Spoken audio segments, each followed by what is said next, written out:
여러분, 어제 하루 일어난 모든 일에 감사하는 마음이 있으십니까? 반응이 조금 늦네요. 네. 아멘. 어제 일어난 일, 사실 돌이켜보면 감사할 일도 있고 원망할 일도 있고 후회하는 일도 있고 정말 그런 여러 가지 일들이 있었을 겁니다. 그럼 제가 다시 여쭤볼게요. 오늘 아침에 일어날 때 여러분 감사하는 마음으로 일어나셨습니까? 좀 빨랐어요. 네. 감사라는 단어가 우리 머리에 제일 먼저 떠올랐다. 그때가 언젠가 보시면 아마 이런 날일 거예요. 내가 간절히 원했던 게 이루어진 날. 내가 정말 소망하던 게 기적같이 내 삶에서 이루어진 그날, 그날은 정말 감사를 하지 말라 그래도 이 감사라는 단어가 우리의 입에서 절로 나올 겁니다. 제가 지난 5월 15일에 이런 제목으로 설교 드렸어요. 어떻게 하면 매일 감사와 기쁨을 유지할 수 있을까? 그래서 여러분 머리에 좀 남으라고 제가 3G라고 해서 말씀을 드렸잖아요. 첫째, 모든 게 설교를 왜 하는지 모르겠어요. 그죠? 네. 모든 게 덤이지. 그죠? 모든 게 덤이지. 두 번째, 그럴 수도 있지. 세 번째, 갚아 주시겠지. 그죠? 우리 인생에 일어나는 결과를 우리가 모르기 때문에 우리가 일단 내 삶에 일어나는 일에 대해서 감사하기로 마음을 먹으면 우리의 삶에 일어난 모든 일들은 감사의 제목이 되는 줄 믿습니다. 그렇다면 오늘 제가 드리고 싶은 말씀은 그리스도인은 무엇을 어디까지 감사해야 그리스도인다운 삶을 사는 걸까? 여러분, 이 두 가지 주제입니다. 무엇을 어디까지? 어떻게 이걸 해내야 저 사람 그리스도인이구나 라고 하는 걸 알게 될까 하는 거예요. 여러분, 감사란 그리스도인에게 가장 중요한 덕목이라고 저는 믿어요. 여러분이 아무리 다른 걸 다 가지고 있다고 해도 감사가 빠졌다면 여러분은 그리스도인이라고 볼 수 없어요. 왜? 그리스도인에게는 하나님이 내게 주신 무엇이든 감사함으로 우리가 살아가야 되기 때문에. 제가 제일 좋아하는 성경 구절 디모데전서 4장 4절이라고 말씀드렸죠. 하나님이 주신 모든 것은 선하심에 감사함으로 받으면 버릴 것이 없느니라. 아멘. 때로는 내게 있는 고통, 때로는 내게 다가오는 상처도 감사함으로 바꾸면 버릴 것이 아니라 하나님의 은혜로 바꾸는 게 신앙이에요. 성경에 나온 신앙인들은 모두가 감사하는 사람이었어요. 감사라는 단어가 빠진 신앙인은 성경에 나오지 않아요. 오늘 다니엘을 읽었습니다. 여러분 잘 아시겠지만 다니엘은요, 이스라엘이 남유다가 멸망할 때 바벨론에게 끌려갔던 포로였던 아이였어요. 여러분, 이스라엘 남유다가 BC 586년에 완전히 멸망하는데 그 전에 느부갓네살 왕이 첫 번째 쳐들어왔을 때 이 나라가 우리에게 굴복하려면 똑똑한 애들을 싹 데려가서 우리나라에게 감히 덤비지 못하게 해야겠다라고 BC 605년에 제일 먼저 포로로 끌려갈 때 그때 잡혀간 아이가 다니엘이에요. 여러분, 성경 오늘 저희가 읽지 않았지만 다니엘서 1장 4절에 보면 데려간 사람들이 이런 사람이다라고 하는 특징이 나와요. 첫 번째, 흠이 없고 몸이 온전한, 그리고 용모가 잘생기고 모든 일에 지혜롭게 처리할 수 있으며 지식이 있고 통찰력이 있고 왕궁에서 왕을 모실 능력이 있는 소년들을 데려오게 하여서 그들에게 바벨로니아의 언어와 문화를 가르치게 하고, 왕은 왕궁에서 날마다 일정한 양을 정해서 음식과 포도주를 공급해주고 3년 동안 교육시켜서 왕을 모시게 했다. 대략적으로 다니엘이 끌려간 나이가 15살이라고 봅니다. 15살 소년이 포로로 끌려가서 그 머나먼 이국 땅의 삶을 시작하게 됐어요. 그게 다니엘이라고요. 여러분, 그 소년들은 왕궁에서 가장 좋은 음식을 먹었어요. 가장 좋은 교육을 받았어요. 그런데 다니엘은 마음에 걸리는 게 있었어요. 그게 뭐냐 하면 왕이 내린 음식이 이방 신에게 섬겼던 제사 음식이라는 걸 알게 되고 먹을 수가 없게 된 거예요. 그래서 여러분, 성경의 1장 8절에 보면 다니엘은 왕이 내린 음식과 포도주로 자기를 더럽히지 않겠다는 마음을 결단하고 환관장에게 이렇게 말합니다. 나는 이걸 먹을 수 없습니다. 내 삶을 더럽힐 수 없습니다. 여러분, 그러니까 오히려 환관장이 걱정을 해서 다니엘아, 네가 안 먹으면 너가 진짜 죽을 수도 있다. 그런데 다니엘이 결단하고 먹지 않게 되자 결국은 어디로 가요? 여러 가지 일을 거쳐서 풀무불, 여러분 불 속에 던져지게 돼요. 여러분, 그런데 다니엘은 그 가운데도 믿음을 지켰어요. 여러분, 그러고 나니까 왕이 다니엘을요, 여러분 포로로 끌려왔다면 이방 민족이잖아요. 자기 나라에 다스리는 자, 통치자로 세우게 돼요. 여러분 다니엘서 2장 48절에 보면 이렇게 기록됩니다. 왕은 다니엘의 지위를 높이고 귀한 선물을 많이 주며 그를 바벨론 지역의 통치자와 바벨론 모든 지혜자의 어른으로 삼았다. 그리고 그의 친구들과 함께 왕의 궁전에 머물렀다. 왕과 함께 지내는 자가 됐어요. 여러분 얼마나 이 특권을 누리기가 어려운지 아시죠? 여러분 다니엘은요, 느부갓네살 왕이 세운 금신상에 엎드려 전하지 않은 것 때문에 불에 들어갔을 때 그 다니엘이 왕에게 한 유명한 말이 있어요. 여러분 기억하시나요? 여러분 다 아시겠지만 제가 한번 읽어드릴게요. 14절 왕이 물어요. 왜? 너무 안타까우니까, 너무 사랑하는데 그까지 왕의 신상에 절 한번 하면 안 되니? 야, 너 그거 한번 해줄 수 없니? 이런 거예요. 야, 너하고 나하고 남이가 지금 몇 년째 내가 너를 신뢰하고 너를 이렇게 통치자로 세웠는데 절 한번 해주면 안 되겠니? 그게 왕의 부탁이에요. 사드락, 메삭, 아벳느고는 들어라. 너희가 참으로 나의 신을 섬기지 않고 내가 세운 근심상에 절하지 않았니? 안타까워서 물어봐요. 그랬더니 다니엘이 담대하게 말해요. 17절 불 속에 던져줘도 임금님, 우리를 지키시는 우리 하나님이 우리를 활활 타는 화덕 속에서도 구해주시고 임금님의 손에서도 구해주실 것입니다.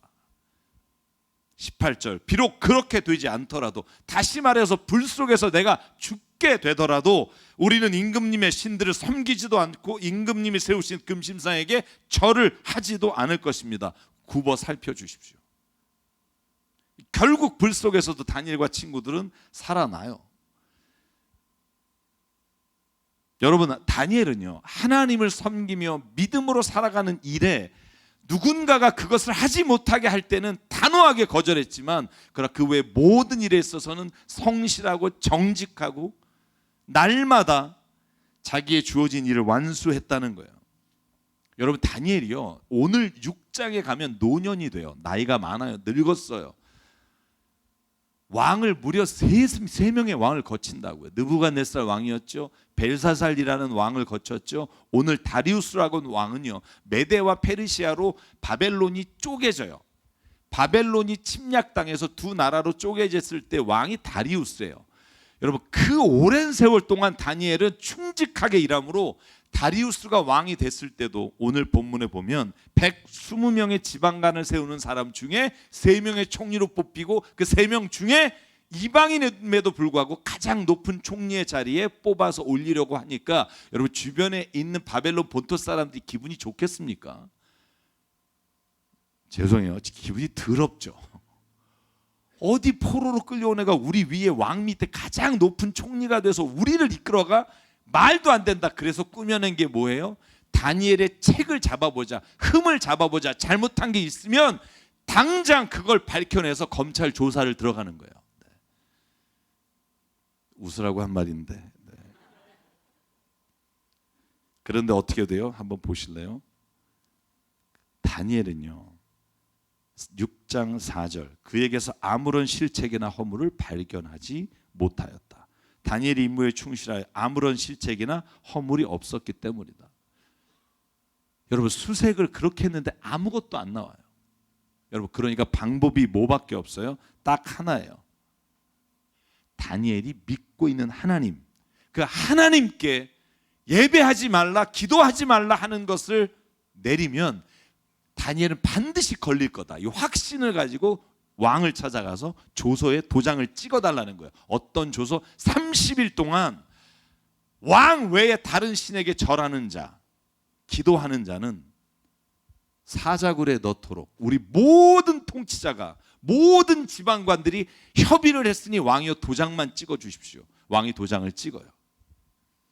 사는 여러분, 다니엘이 왕이 도장을 찍고 30일 안에 하나님께 예배하거나 기도하는 자를 사자굴에 넣어 죽이겠다는 걸 알고서 한 일이 6장 6절과 7절이에요.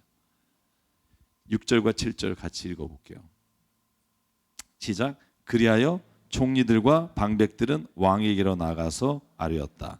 다리우스 임금님 만순강하시기를 원합니다. 대신들과 지방 장관들과 고문들과 총독들이 모두 의논한 바가 있습니다. 임금님이 버금을 한 가지 만드셔서 금령으로 내려주시도록 요청하기로 하였습니다. 그 법은 앞으로 30일 동안에 임금님 말고 다른 신이나 사람에게 무엇을 간구하는 사람은 누구든지 사라굴에 집어넣기로 한다는 것입니다. 제가 왜 한 번 더 읽었는 줄 아세요? 앞으로 임금 외에 다른 신에게 절하는 자를 사자굴에 넣겠다가 아니라는 거예요. 잘 보세요. 30일이에요. 30일 정도 눈 감을 수 있잖아요. 만약에 평생을 예배드리지 말라 그러면 내가 결단하겠습니다 하겠지만 30일이라고요. 30일만 임금 외에 다른 신에게 절하지 않으면 아무 문제가 없어요. 30일. 여러분 이게 얼마나 유혹인 줄 아세요? 30일만 버티면 마음껏 예배할 수도 있다는 거예요. 근데 다니엘은요, 그 30일을 하나님 앞에 신실하게 살 수가 없었던 거예요. 여러분 그래서 9절에 보면 다리우스 왕이 금령에 도장을 찍자마자 다니엘은 뭐예요? 집에 와서 도장을 찍은 것을 알고도 다락방에 올라가서 예루살렘 쪽으로 향한 창문을 바라보며 늘 하듯이 하루에 3번씩 그의 하나님께 무릎 꿇고 기도하며 감사를 드렸다. 무슨 기도를 드렸다고요? 감사 기도를 드렸어요. 여러분 저는 그냥 기도를 드렸다면 이해할 만해요. 하나님 내가 지금 하나님께 예배하는 거 포기할 수 없으니까 하나님 내가 기도할 때 제발 나를 왕의 손으로부터 구원해 주시고 사자굴에 들어가지 않게 이끌어 주십시오라는 기도라면 이해해요. 그런 기도는 드릴 수 있을 것 같아요. 근데 다니엘은요 감사의 기도를 드렸어요. 뭘 감사했을까 하는 거예요. 여러분 이 상황에 감사할 게 뭐가 있어요? 여러분 제가 서두에 말씀드렸잖아요. 감사가 떠오르는 건 어떤 일, 내가 원하는 일이 이루어졌을 때 우리의 자식이 간절히 소망하던 게 이루어졌으면 감사할 수 있어요. 그런데 지금 뭘 감사한 거예요? 저는요 분명히 확신하는 게 있어요. 다니엘의 감사는요 30일 안에 하나님께 기도하는 자가 죽는다는 걸 알면서도 기도의 자리에 와서 예루살렘 향을 향해 기도하는 자기의 믿음을 감사드렸을 거라고요. 하나님 나에게 이 믿음 있게 하심을 감사합니다. 내가 죽음도 두려워하지 않는 이 믿음이 나에게 있었다는 걸 깨닫게 하시니 감사합니다. 여러분 창세기 22장에 보면 아브라함이 아들 이삭을 죽이려고 칼을 들었을 때 그때 하나님이 하신 말씀을 기억하십니까? 아브라함아 칼을 내려라. 네가 나를 사랑하는 줄 이제 내가 알겠다. 그죠? 여러분 저는 거기에 한 가지 중요한 핵심이 있다고 생각해요. 그게 뭐냐면 하나님이 아브라함이 하나님을 사랑하는 걸 알기 전에 저는 칼을 드는 순간 아브라함이 알았을 거예요. 내가 진짜 하나님을 신뢰하고 믿고 있구나. 내가 하나님을 나의 구주로 나의 인생의 주인으로 믿고 있구나. 자기가 먼저 깨달았을 거라고요. 여러분 제가 왜 여러분에게 감사합니다, 축복합니다, 사랑합니다 라는 말을 하라고 말하는 줄 아세요? 여러분 말을 하는 사람이 내가 말을 전달하는 그 사람을 위해서 하는 게 아니에요. 축복합니다 하면 그 말을 듣는 사람이 하나님의 축복을 깨닫겠죠. 그런데 그 전에 여러분 사랑합니다고 말하는 나, 축복한다고 말하는 내가 그 이야기를 제일 먼저 들어요. 내가 말하면서 내 삶이 하나님 앞에 감사하는 삶이 있다는 걸 내가 깨닫고 내 자신이 하나님 안에서 회복되는 은혜가 있는 줄 믿습니다. 그게 말의 힘이에요. 여러분 다니엘은 감사해요. 그런데 여기서 주목하는 단어, 제가 이번에 이 본문에서 설교를 여러 번 했지만 제가 발견한 단어가 한 단어가 있어요. 그게 뭐냐면 늘 하듯이라는 단어예요. 늘 하듯이. 여러분 성경에 보면 이 번역이 개정개혁에는 전에 하던 대로라고 되어 있습니다. 전에 하던 대로 늘 하듯이. 다니엘은 기도했다는 거예요. 다니엘의 삶에서 어떤 어려움이 일어나든지, 좋은 일이 일어나든지, 어려움이 있든지, 환난을 당하든지, 복을 받든지, 어떤 상황에서도 늘 하듯이 다니엘은 기도했어요. 자, 여러분, 저는요, 예배드리는 주일에 우리가 예배드리기 전에 이 자리에 먼저 와서 기도하는 사람이 정말 많아지기를 바라요. 예배를 준비하면서 늘 하듯이 예배의 허둥지둥 우리가 오는 것보다 기도하며 주님을 만나기를 바라요. 왜냐하면 하나님께서는요, 우리가 하나님이 어떤 분인지를, 얼마나 소중한 분인지를 내가 인정하고 사는 걸 원하시기 때문입니다. 사랑하는 성도 여러분, 지난 3년 동안 코로나로 인해 우리가 예배를 포기한 일들이 얼마나 많아요. 딱 30일, 딱 3년. 여러분, 지나니까 어떻게 돼요? 예배를 포기하게 돼요. 다니엘이요, 30일을 만약에 30일만 내가 기도 안 하면 내 믿음 지킬 수 있어 라는 유혹에 넘어갔다면, 다니엘은요 결코 오늘 6장 마지막 절 제가 여러분과 함께 읽을 본문의 역사가 일어나지 않아요. 여러분, 앞으로 우리나라, 아니 전 세계의 모든 교회 예배는 예전과 다를 거라는 전망을 내놓는 사람이 너무나 많아요. 왜? 이제는 예배 안 드려도 별일 없거든요. 솔직히 여러분 참 생각해 보실래요? 옛날에 그런 생각했죠. 주일 한번 빠지면 뭔가 찝찝하고 뒤가 막 혹시 우리 애가 뭐 이런 생각 들었죠. 근데 3년 안 나와 보니까 괜찮네. 그렇죠? 여러분, 이게 사실 우리가 신앙에 있어서 가장 조심해야 되는 거예요. 어떤 일의 결과가 무엇이냐에 따라 우리 믿음이 흔들리는 거예요. 여러분, 이게 문제예요.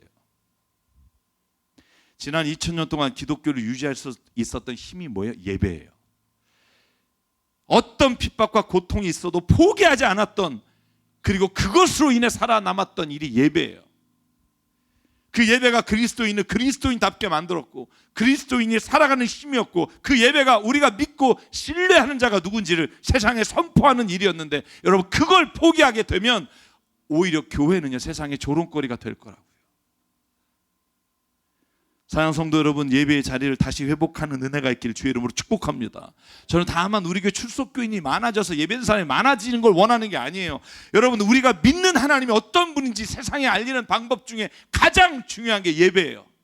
비가 오나 눈이 오나 어떤 상황에도 난 예배를 포기하지 않겠습니다. 여러분, 이게 사람들은 알게 돼요. 이 사람들은 세상을 의지하는 게 아니라 하나님을 믿는구나. 여러분, 그 선포가 저와 여러분의 삶에 나타나기를 주의 이름으로 축복합니다. 왜 예배와 기도를 포기할 수 없습니까? 그것은 우리 그리스도인의 정체성이기 때문이에요. 난 하나님을 믿는 사람이다. 난 세상의 어떤 것보다 하나님을 신뢰하는 사람이다. 여러분, 이 선포가 있는 삶은 변화될 수밖에 없어요. 그 신뢰와 선포가 있는 사람의 삶을 통해 세상은 변화될 수밖에 없어요. 여러분, 15살의 나이에 포로로 끌려온 다니엘이라고요. 하나님이 힘들어도 너무 힘들게 하잖아요. 불 속에 넣었죠. 사자굴에 넣었죠. 자기가 실수해서 들어간 게 아니라고요. 죄진 것 때문에 들어간 게 아니라고요. 하나님께 예배드린 것 때문에, 기도한 것 때문에 그는 죽을 고비를 계속 넘어야 돼요. 그런데 그는 감사 기도를 드려요. 여러분, 사자굴에 들어가게 돼요. 결국 그 예루살렘 쪽을 향해 기도한 것 때문에 사자굴에 들어가요. 자, 6장 15절. 사자굴에 들어간 다니엘을 걱정 제일 많이 한 사람이 누구냐? 왕이에요. 여러분, 15절 보실래요? 그때 이 사람들이 왕에게 다가가서 말하였다. 임금님, 메대와 페르시아의 법은 임금님이 한 번 금령이나 법률을 세우시면 그걸 바꿀 수 없다는 사실을 기억하십니까? 왜냐하면 왕이 신뢰하는 걸 아니까 먼저 던져요. 그래서 왕이 명령을 내리니 그들이 다니엘을 끌어다가 사자굴에 던져 넣었다. 왕이 다니엘에게 말했다. 같이 한번 읽을까요? 시작. 그대가 늘 섬기는 그대의 하나님이 그대를 구하여 주시기를 비요. 여러분, 이게 말이 돼요? 지가 사자굴에 넣으면서 제발 하나님이 너 구해주기. 여러분, 무슨 말이에요? 법을 정했으니 안 할 수는 없으나 다니엘과 같은 충직한 자를 놓치기 싫은 거예요. 여러분, 저는 그리스도인이 세상에서 이런 사람이 되기를 바라요. 예수 믿는 게 때로는 눈에 가시가 될 때가 있어요. 예배 드리는 걸 포기하지 않아서 때로는 그 사람들에게 좀 눈밖에 날 수 있어요. 그런데 진짜 중요한 건 우리의 평소의 삶이 하나님을 믿는 자의 삶으로 정직함과 신뢰가 있다면 결코 세상은요 우리가 하나님 믿는 것으로 인해 핍박하지 않을 거라고요. 오히려 왕처럼 제발 그대가 믿는 하나님이 그대를 구해 주시기를 바라오라고 고백하게 될 겁니다. 사랑 여러분, 다니엘은 지금 당하는 모든 고통과 어려움 속에서 불평이나 원망이 아니라 감사를 선택했어요. 여러분, 여기서 가장 중요한 것은요, 다니엘은 감사의 조건을 찾는 사람이 아니었어요. 여러분, SNS에 감사 기도 올리기 릴레이를 한 적이 있어요. 저희도 감사에 대해서 같이 특강한 적이 있잖아요. 하면서 느낀 게 뭐냐면 내가 감사의 조건을 찾느냐고 짜낼 때가 얼마나 많은지 몰라요. 어제 짜장면을 먹었는데 이게 왜 감사했는지를 내가 생각해내고 올려요. 어제 짜장면을 먹는데 생각이 났어요. 이것도 못 먹는 사람이 있다는 걸. 그래서 감사합니다 이렇게 올려요. 감사의 훈련으로는 좋을 것 같아요. 근데 감사는요 조건을 찾아서 하는 게 아니라 저는 그리스도인은 감사의 사람이 되어야 한다고 믿습니다. 감사의 사람은요 이러이런 것 때문에 감사하다는 게 아니에요. 그냥 감사한 거예요. 왜? 그의 모든 삶이 거저 주신 은혜로 감사이기 때문에. 사랑하는 성도 여러분, 우리는 내 삶에서 이걸 잊지 말아야 돼요. 그리스도인이란 감사의 조건을 찾아 감사하는 사람이 아니라 감사의 마음을 갖는 사람이다. 감사의 마음을 가지면요 모든 게 감사로 보여요. 여러분 그런 거 아세요? 내가 감사하는 마음을 갖잖아요. 모든 게 감사함으로 보이는데 조건을 찾잖아요. 그러면 감사하지 못할 게 너무나 많아요. 여러분 한번 예를 들어볼게요. 어떤 사람이 기분 나쁘잖아요. 그 사람이 싫잖아요. 그러면요 그 사람이 진짜 목소리가 작으면 패기가 없어서 꼴 보기 싫어요. 목소리가 크잖아요. 진실성이 떨어진다고 싫어요.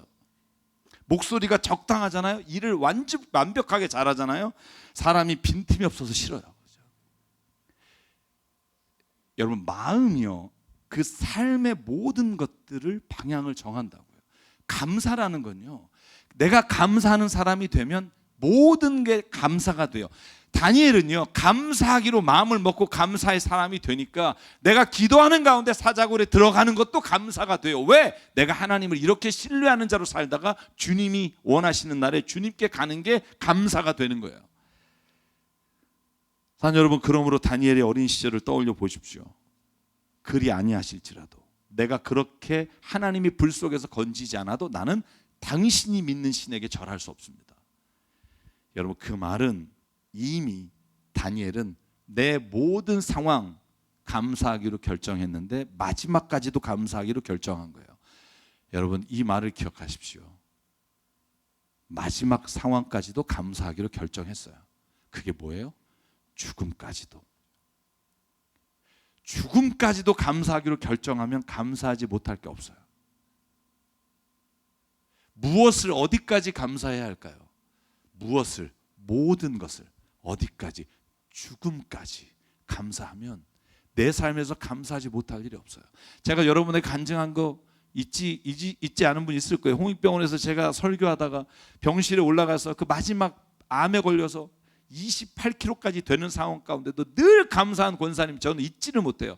그 권사님의 말이 그거였어요. 목사님, 제가 병에 들어 죽든 교통사고가 난들 아니면 그냥 내가 장수하다가 늙어 죽든 내 죽음을 통해 하나님의 영광 받기를 원합니다. 만약에 그렇다면 죽음의 방법이나 시기가 뭐가 중요하겠어요? 우리가 환난과 고통과 죽음을 당하면 사람들이 예수 믿는 사람이 저렇게 잘 믿는 척하더니 아이고 교통사고로 죽었네, 병으로 죽었네, 하나님의 영광 가린다고 생각할지 몰라요. 다니엘이 사자굴에서 살아났으니까 망정이지 다니엘이 사자굴에서 잡혀 먹었으면 하나님의 영광도 가리고 그게 다니엘이 잘한 일일까라고 생각하는 분이 있을 거예요. 저는 그런데 그렇게 생각하지 않아요. 하나님은요 죽음도 환난도 하나님의 영광을 위해 바꾸실 수 있는 분인 줄 믿습니다. 그의 신실함을 통해. 여러분 스데반이요 예수 전하다 죽어요. 복음 전하다 돌 맞아 죽어요. 여러분 그래서 스데반이 세상 사람의 조롱이 됐을까요? 아이고 저 예수 믿고 복음 전하다가 거봐 깝죽대지 말라 그랬잖아, 돌에 맞아 죽잖아, 이렇게 사람들이 말했나요? 마지막 순간까지 자기를 돌을 던지는 사람을 향해 하나님 저들의 죄를 용서해 주십시오라고 하나님의 영광 돌리며 죽었어요. 누가 하나님을 신뢰하는 사람이에요? 믿습니다. 이거 크게 하는 사람이 아니에요. 내 삶의 모든 순간에 내가 누구를 더 신뢰하느냐 할 때 하나님을 신뢰합니다라고 선포하는 사람, 그가 믿음이 있는 사람이에요. 여러분, 스데반이요 돌에 맞아 죽었어요. 그런데 여러분, 그 장면에서 기억해야 될 게 있어요. 그 자리에 있었던 사울이란 인물이에요. 바울이 스데반이 죽는 것을 자기 앞에 사람들이 옷을 던져서 이 사람이 죽을 만하다라고 증인을 섰던 사울이 변화됐다는 거예요. 여러분, 사울이, 여러분 제가 한 장만 읽어볼게요. 사울이 사도행전 7장 58절에 보면 스데반이 죽을 때 증인이 옷을 벗어 사울이라는 청년 앞에 던졌어요. 그때 스데반은 주 예수님 내 영혼을 받아 주십시오.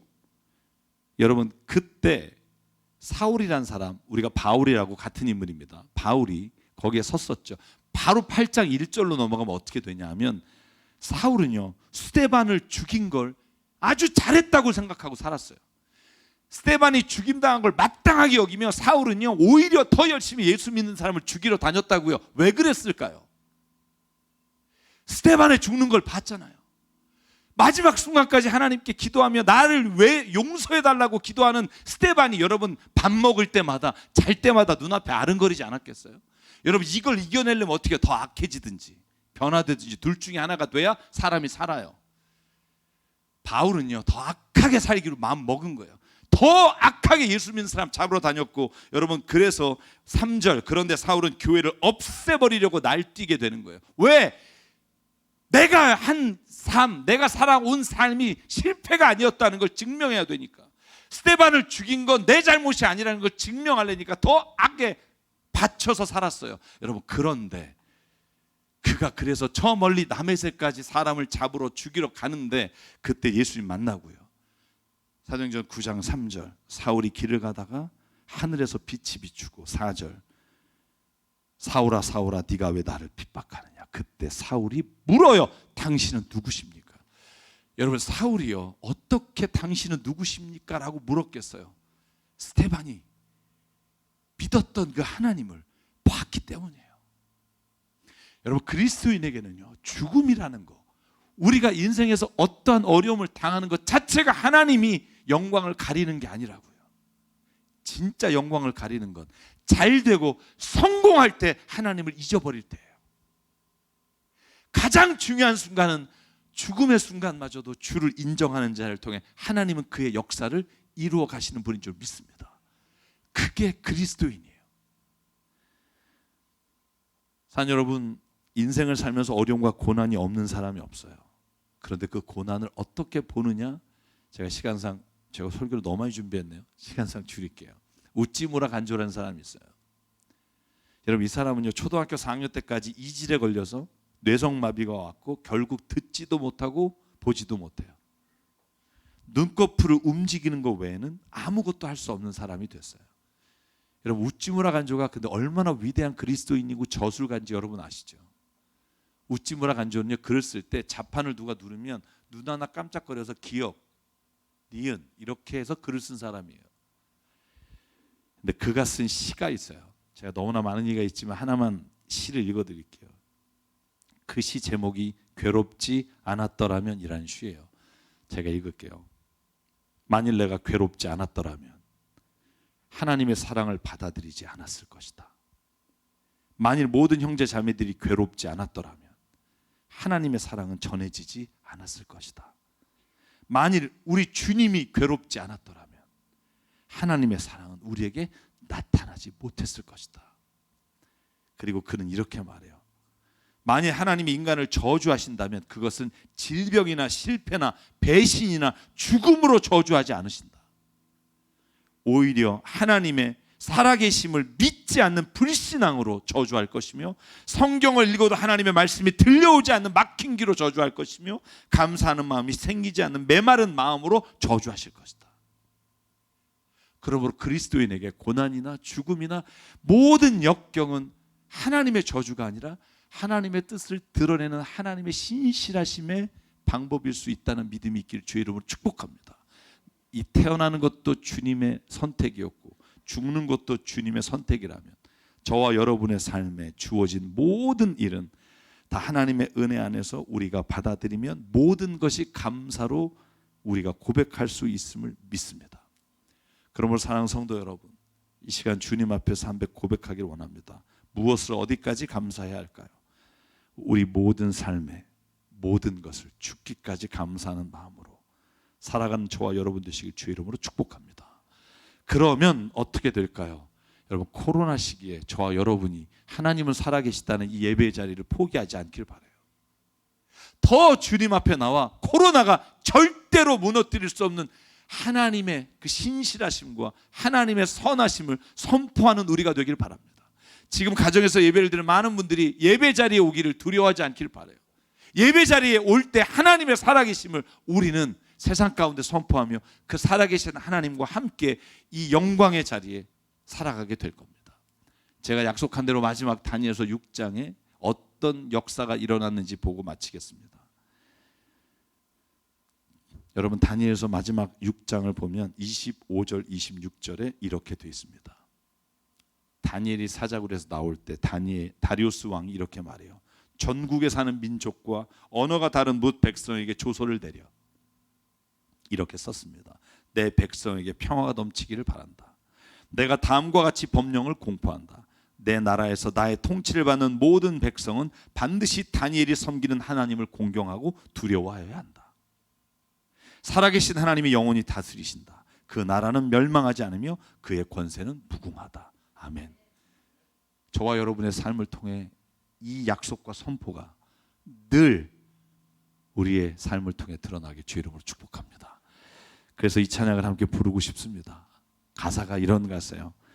나는 하나님을 예배하는 예배자입니다. 아멘. 자기의 고백이 되기를 바라요. 나는 하나님을 예배하는 예배자입니다. 어떤 상황이 와도 내가 서 있는 곳 어디에서나 하나님을 예배하겠습니다. 내 영혼이 거룩한 은혜를 향해, 내 마음이 완전한 하나님을 향해 이곳 바로 이 시간 하나님을 예배합니다. 여러분, 이 선포가 우리 교회와 모든 열방의 이 땅의 교회들의 선포가 되길 주의 이름으로 축복합니다. 같이 선포하며 찬양합니다. 나는 하나님을 예배하는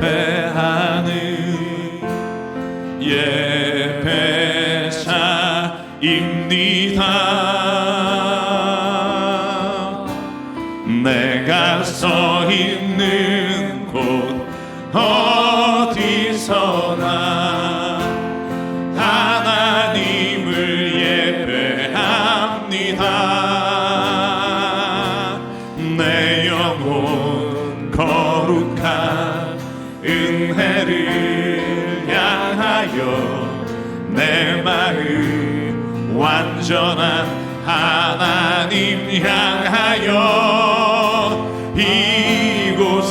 이곳에서 바로 이 시간 하나님을 예배하니. 우리 일어나서 우리 가슴에 손을 얹고 한 번 더 고백할까요? 나는 하나님을 예배하는 아멘 예배자입니다. 내가 서 있는 곳 어디서나 하나님을 예배합니다. 내 영혼 거룩한 은혜를 향하여 내 마음 완전한 하나님 향하여 이곳에서 아멘 바로 이 시간 하나님을 내 영혼 거룩한 은혜를 향하여 아멘 내 영혼 거룩한 은혜를 향하여 내 마음 전한 하나님 향하여 이곳에서 바로 이 시간 하나님을 예배합니다. 우리 함께 기도할 때 하나님, 우리가 하나님 예배를 포기하지 않기를 원합니다. 30일이 아니라 3일이라도 하나님 예배를 포기하지 않고 주님께 기도하기를 포기하지 않는 그리스도인 되기를 원합니다. 하나님 나를 붙잡아 주시고, 하나님 우리가 감사의 고백이 나의 모든 삶의 자리에 우리의 삶의 고백이 되기를 원합니다. 하나님 앞에 이 시간 결단하며 한 목소리로 기도하겠습니다. 상관의 하나님 감사합니다. 오늘도 이 시간 주님 앞에 나와 하나님 예배와 찬양과 기도를 드리게 하시니 감사합니다.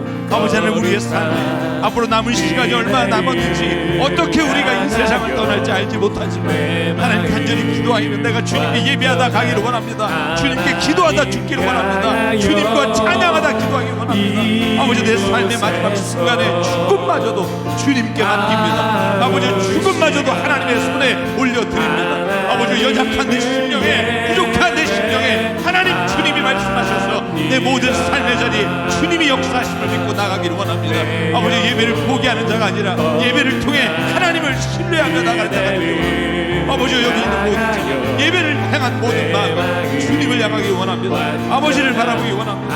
하나님의 성령의 인도하심을 살게 도와주시옵소서. 아버지 하나님, 말씀해 주시옵소서. 성령의 시간 아버지의 마음으로 하나님을 예배합니다.